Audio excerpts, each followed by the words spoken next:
arminiano, adventista, católico, igreja da parede preta, são nossos irmãos? A questão de definir quanto conhecimento é necessário da parte de alguém para definir sua salvação não é um debate novo. A questão sobre a quantidade de crenças aceitas por alguém para definir quem é um cristão genuíno esteve presente ao longo da história da igreja e também é vista na Escritura. Quem é meu irmão?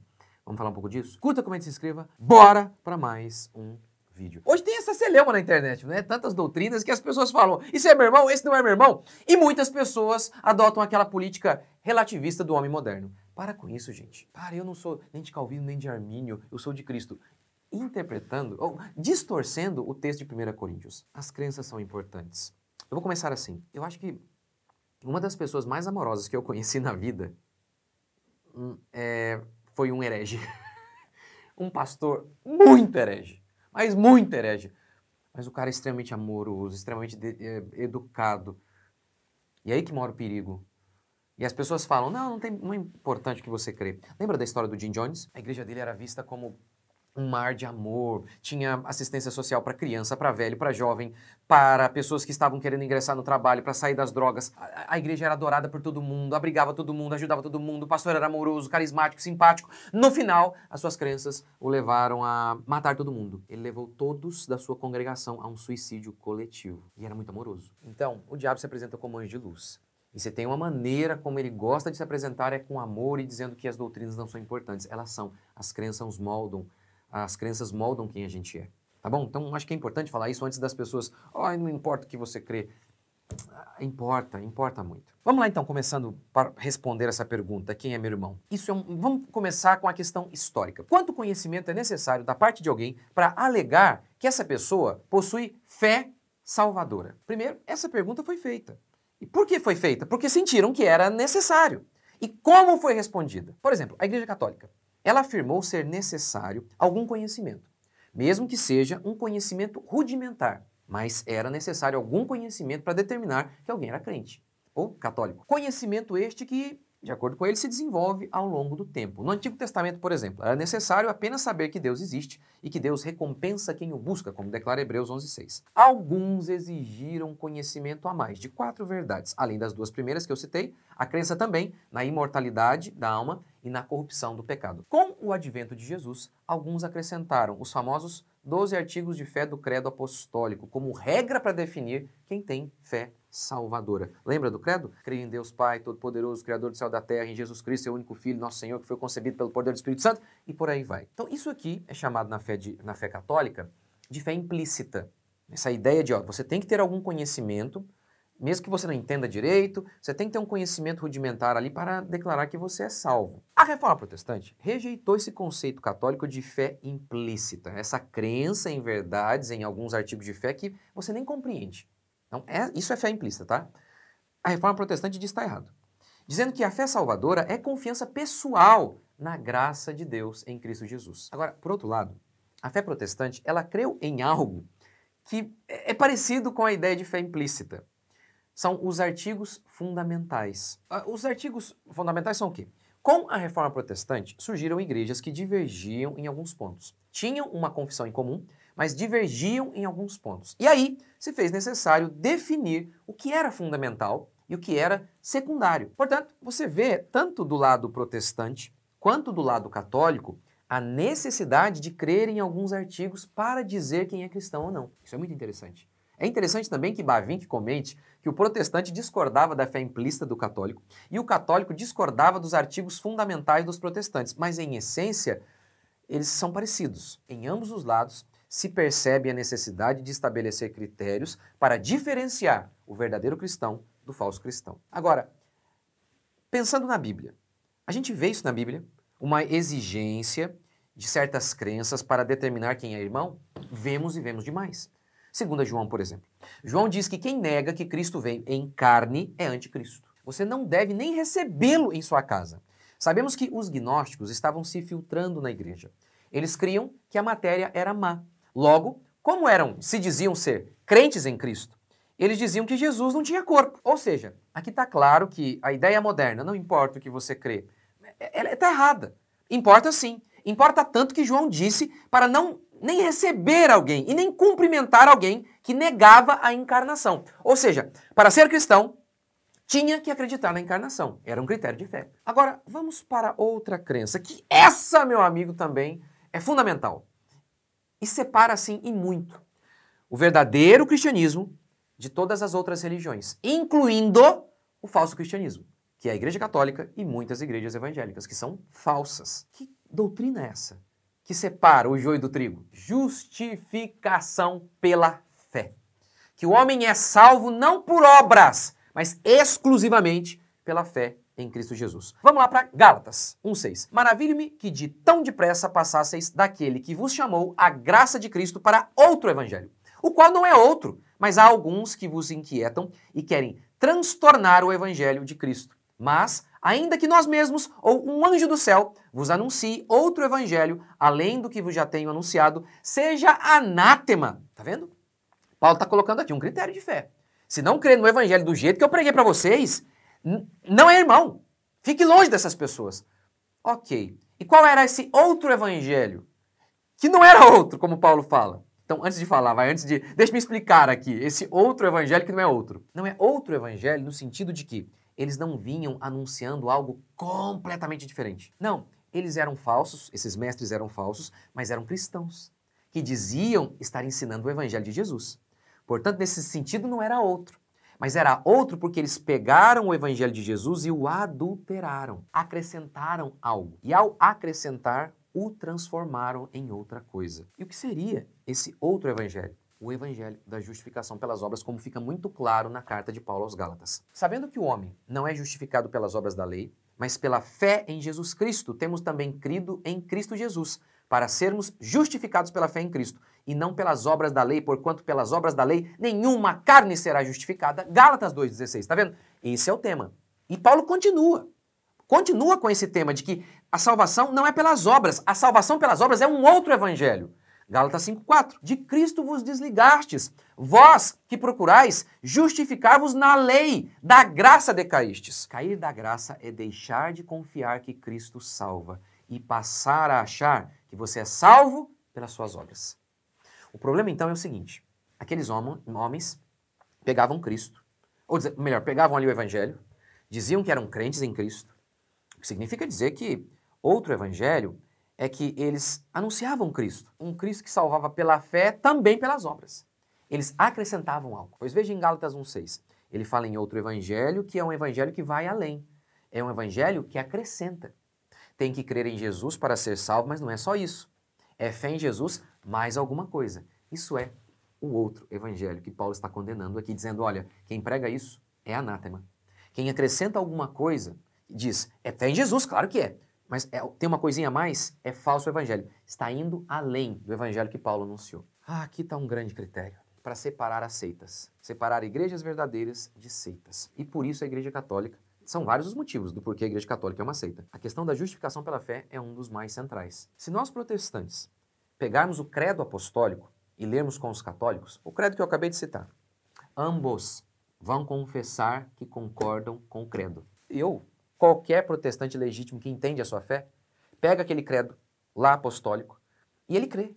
Assim como o católico diz crer também. Na realidade, se você conferir o dogma oficial da Igreja Católica, lá está escrito que a salvação é pela fé em Jesus. É assustador. Na minha série eu até faço essas citações lá. A Igreja Católica diz assim lá no seu catecismo. A salvação é exclusivamente pela fé em Jesus. Só que eles acrescentam algo. Tem que crer em Maria também, no Papa, passar pelo purgatório, tem que ter obra e por aí vai. Tá vendo? É o mesmo problema lá de Gálatas. É de acrescentar. É um evangelho que é outro, mas não é outro. Mas é outro sim. Por quê? Porque acrescenta. Ao acrescentar, adultera. Foi por isso que os reformadores falaram tanto em somente a fé, somente a graça. Porque o problema da Igreja Católica não era negar explicitamente o evangelho. Era dizer crer nele, mas acrescentar algo que por fim o transformava em outra coisa. Filipenses 3,3. Porque a circuncisão somos nós, que servimos a Deus no Espírito, e nos gloriamos em Cristo Jesus, e não confiamos na carne, ou seja, não confiamos naquilo que nós fazemos. A circuncisão era o símbolo de Israel, o povo de Deus. E Paulo então diz o seguinte, sabe quem é de fato a circuncisão, o povo de Deus? Sabe quem é de fato meu irmão, meu compatriota? quem confia em Cristo e não na carne. E aí a gente tem um problema, pois muitas igrejas, como a Igreja Católica, dizem crer na salvação pela graça. O católico diz. No seu catecismo, como eu disse para você, está lá. Só que eles acrescentam algo que acaba por anular a salvação pela graça. Pensando em tantos problemas e tantas heresias, o arminianismo já foi considerado uma heresia na história da igreja, eu também concordo que é. E aqui a gente tem um problema em relação ao arminiano, porque você tem a questão dos decretos, que é muito problemática, a questão dos decretos da liberdade humana, o modo que eles veem é completamente absurdo, faz de Deus um frouxo, faz de Deus... É o deísmo, muito parecido com o deísmo, a crença. Então, essa perspectiva arminiana sobre os decretos e a liberdade humana já são muito problemáticas. Muito problemáticas. Agora, a gente ainda tem, e tem muitas implicações ruins dessas crenças erradas sobre decretos, sobre a providência divina. Mas ainda creio que há algo ainda pior em relação ao arminianismo, que tem a ver com isso aqui que a gente está falando, a justificação pela fé. Porque na perspectiva arminiana é possível você perder a sua fé. Isso é uma forma de justificação pelas obras. É simples. Na crença arminiana você pode perder a sua salvação. Como assim? O que a gente tem a dizer sobre isso? Por que eu estou dizendo que a crença na perda de salvação é uma espécie de justificação pelas obras? Martin Lloyd Jones explicou assim: se eu perdi a minha salvação hoje porque eu pequei, então ontem eu a preservava porque eu era bom. Ora, o que é isso, senão justificação pelas obras?